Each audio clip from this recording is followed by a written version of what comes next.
Ce soir-là, au Palais des Congrès de Deauville en Normandie, Alexandre Mars, entrepreneur millionnaire, se prépare à monter sur scène pour convaincre 300 patrons de redistribuer davantage leur argent. Je le cite, il dit « Je ne suis ni l'abbé Pierre, ni Mère Teresa. Accueillons Alexandre Mars. » Ces chefs d'entreprise sont des contribuables qui, pour la plupart, paient des impôts supérieurs à la moyenne des Français. Mais Alexandre Mars a bien l'intention de les inciter à donner plus pour la collectivité. Levez la main si vous avez donné du temps ou de l'argent à une cause sociale l'année dernière, n'importe quelle cause sociale, vous avez fait le bien. Maintenant, uniquement laissez la main en l'air si vous pensez avoir fait suffisamment. Partager plus ses richesses avec les autres, une tendance qui émerge dans notre pays. Ils sont multimillionnaires, font partie des 1% des Français les plus fortunés et sont à contre-courant de l'image que l'on peut se faire des riches. Ils paient leurs impôts en France, sont heureux de le faire et mieux encore, ils en redemandent. Je suis riche, taxez-moi mieux et surtout taxez tout le monde mieux. Certains vont même jusqu'à redistribuer eux-mêmes une partie de leur fortune. J'ai donné 280 000 € de dons personnels. Beaucoup plus que le montant des impôts que je paye. En plein grand débat sur l'injustice fiscale, ils ont accepté de jouer carte sur table et de nous montrer ce qu'on n'a pas vraiment l'habitude de voir, une feuille d'impôt de riches. Alors, à combien s'élève la contribution réelle de ces millionnaires à la société? Comment ces Français fortunés s'organisent-ils pour que les autres profitent aussi de leurs millions? Et quelle est leur solution pour une meilleure répartition des richesses?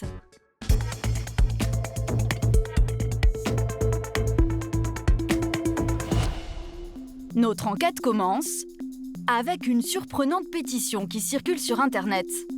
Elle réclame le rétablissement de l'ISF. Taxer davantage les riches, jusque-là, rien de très original, surtout en plein mouvement des Gilets jaunes.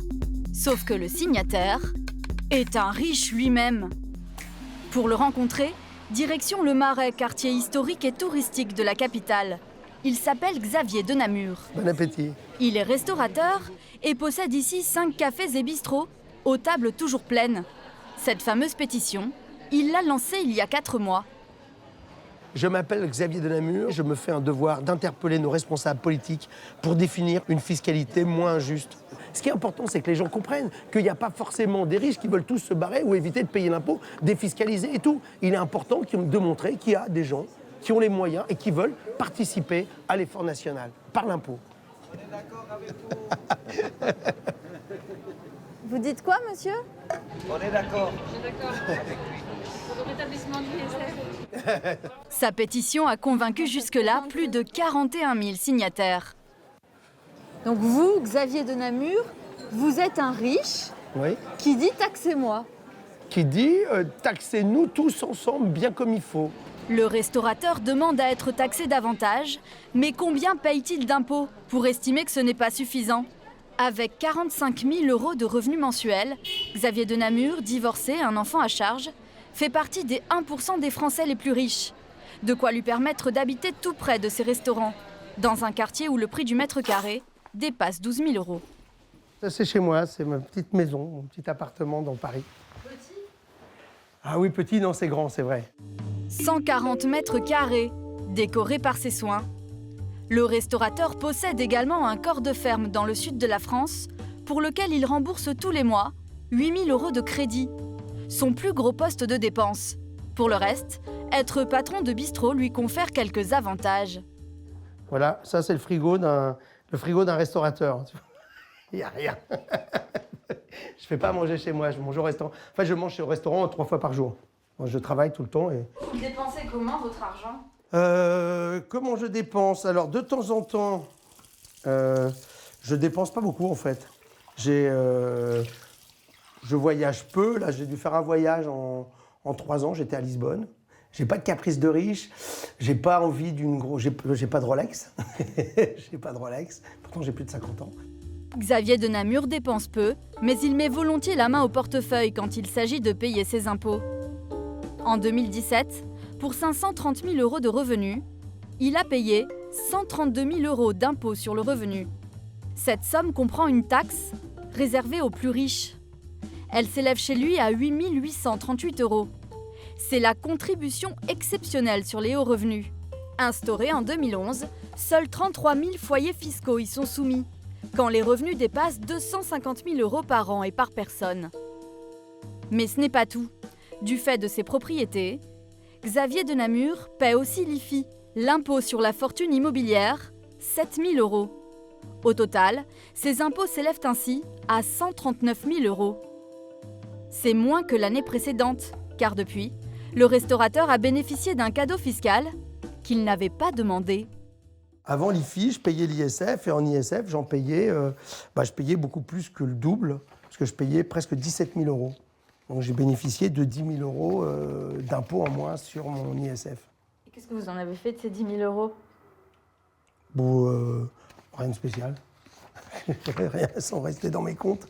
Et vous pensez qu'ils auraient dû aller à l'État? Oh, je pense que c'est une erreur d'avoir retiré ça. Alors moi, je ne suis pas un gros contributeur d'ISF, mais je pense que c'est une erreur d'avoir fait ce cadeau parce que ça n'a pas d'impact dans l'économie. Les impôts de Xavier de Namur représentent au total 25% de ce qu'il gagne. Pas assez, selon lui. Moi, je considère que l'impôt juste que je dois payer, c'est je dois payer l'ISF, je dois payer 38 ou 40% d'impôts, voire 50% d'impôts. Ça me paraît juste. Et c'est pas de dire je vais en payer 90, ça c'est complètement débile. C'est de payer juste, l'impôt juste. Ainsi, pour redistribuer ses richesses, le restaurateur ne compte que sur l'État et l'impôt. Mais certains riches ont décidé de s'y prendre autrement pour partager leurs millions. Et vous allez voir que ce qu'ils sortent de leur poche dépasse de loin ce que le fisc leur réclame. Ce monsieur n'en a pas l'air, mais il est multimillionnaire. Vous pensez que ça se repère? Pierre Deschamps est ingénieur à la retraite. C'est dans cette rue qu'il a fait carrière. Jeune diplômé, il est embauché par une grande société de services informatiques dont il deviendra l'un des dirigeants. J'étais au 2e étage, mais pas sur les bureaux qui donnent sur la rue. J'ai eu, pendant mes 40 ans de vie à Unilog, une rémunération que je qualifierais de normale.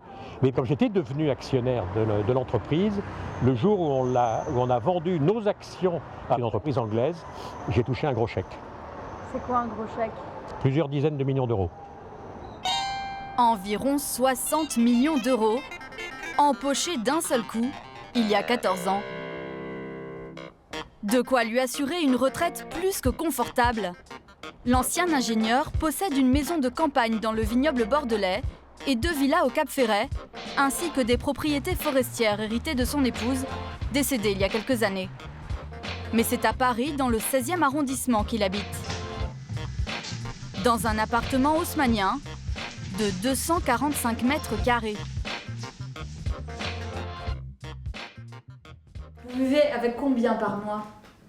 Alors je ne me pose pas la question de mon budget mensuel. C'est un peu le privilège d'avoir une certaine aisance, mais il m'arrive assez rarement de faire des folies.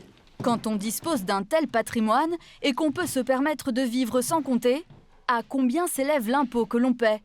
Pierre Deschamps a bien voulu jouer la totale transparence. En 2017, le retraité a touché un peu plus de 430 000 € de revenus. Et entre l'impôt sur le revenu et l'IFI, il a versé 15 600 € à l'État. Moins de 4% de ce qu'il gagne. Ce que je trouve personnellement faible. Un impôt étonnamment bas qui nécessite quelques explications. D'abord, l'État n'a pas pris en compte tous ses revenus. Cette année-là, ils ont été constitués de sa retraite, 77 000 €, de ses propriétés forestières pour 22 000 €, mais aussi en très grande partie de plus-value financière, 330 000 €. En effet, il y a quelques années, le retraité a investi dans de jeunes entreprises qui ont ensuite prospéré et qui lui rapportent aujourd'hui beaucoup d'argent. Mais cette somme-là, l'État la taxe très faiblement. C'est comme ça qu'il encourage les gens comme Pierre Deschamps à investir dans de jeunes entreprises. Et ce n'est pas la seule explication. Tous les ans, le retraité donne beaucoup d'argent à des causes qui lui sont chères. Je peux vous dire qu'en 2017, c'était une année un peu exceptionnelle, mais j'ai donné 280 000 € de dons personnels. Beaucoup plus que le montant des impôts que je paye. 280 000 € de dons cette année-là, répartis entre une vingtaine d'associations œuvrant pour la recherche contre le cancer ou la sécurité routière. Paradoxalement, c'est cette générosité de Pierre Deschamps qui explique aussi qu'il est payé peu d'impôts. Car quand on donne de l'argent à ce genre d'association, l'État permet de déduire une partie du montant de ses dons de ses impôts. Cette année-là, sans ces dons et quelques autres réductions, Pierre Deschamps aurait dû payer 85 000 € d'impôts, au lieu des 15 600 € qu'il a réellement payés. Il faudrait être héroïque pour ne pas utiliser les niches fiscales. Donc je préfère les utiliser et à côté faire des dons. En plus sur des ordres de grandeur qui n'ont rien à voir. Car malgré ces réductions d'impôts, si on fait les comptes, entre ses dons et ses impôts, le retraité a sorti de sa poche 295 600 € pour la collectivité. Un montant bien plus élevé que les 85 000 € qu'il aurait payé à l'État, sans les réductions d'impôts. Et la contribution de ce millionnaire à la société ne s'arrête pas là. Il y a quelques années, il est allé encore plus loin pour faire profiter les autres de sa richesse. Lui et ses enfants, dont sa fille Emmanuelle, se sont séparés à tout jamais de près de 10 millions d'euros pour les placer dans un organisme philanthropique. Et si c'était l'État et l'impôt qui vous avait demandé une telle somme en supplément, vous l'auriez payé aussi volontairement ? Si l'État me demande plus, je donnerai plus. Ça n'enlève rien au désir qu'on peut avoir de donner de l'argent à des causes qui nous paraissent, à nous, particulièrement pertinentes et judicieuses. Ainsi, quel que soit le montant de son impôt, Pierre Deschamps tient à redistribuer en plus une partie de sa fortune, à condition que celle-ci soit utilisée de la façon qu'il juge efficace.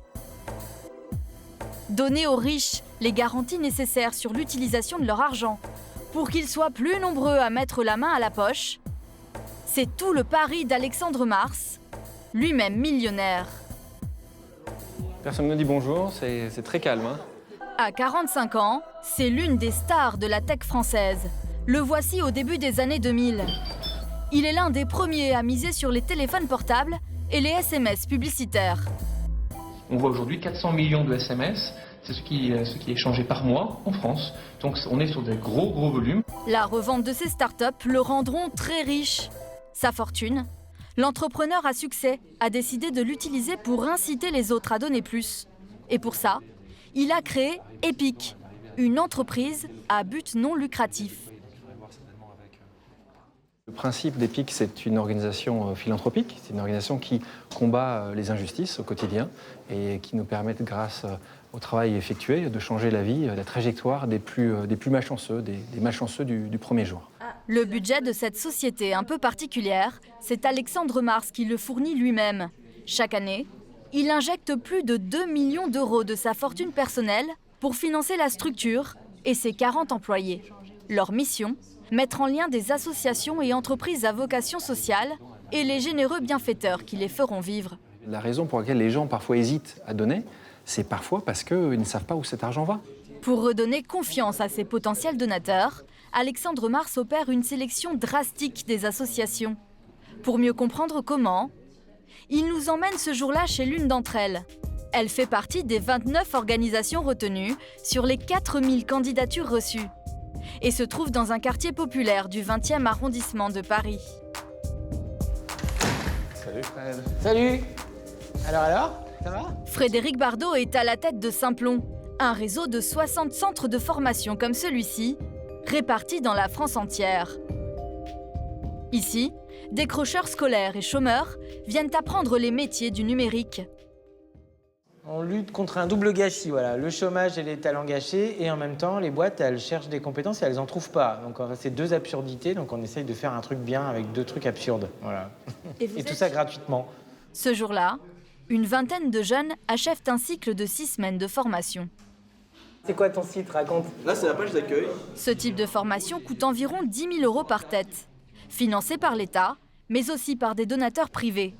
10% des fonds viennent d'Epic, soit 1 million d'euros. Mais pour que Simplon bénéficie de cet argent, Alexandre Mars a fait passer à Frédéric Bardot une batterie de tests. C'était bienveillant, mais c'était sans concession. C'est-à-dire que tout était regardé, la partie financière, les RH, la vision, l'entrepreneur, les équipes. Même quand vous pensez qu'ils ont atteint le niveau de détail, non, en fait, il y a toujours une question derrière.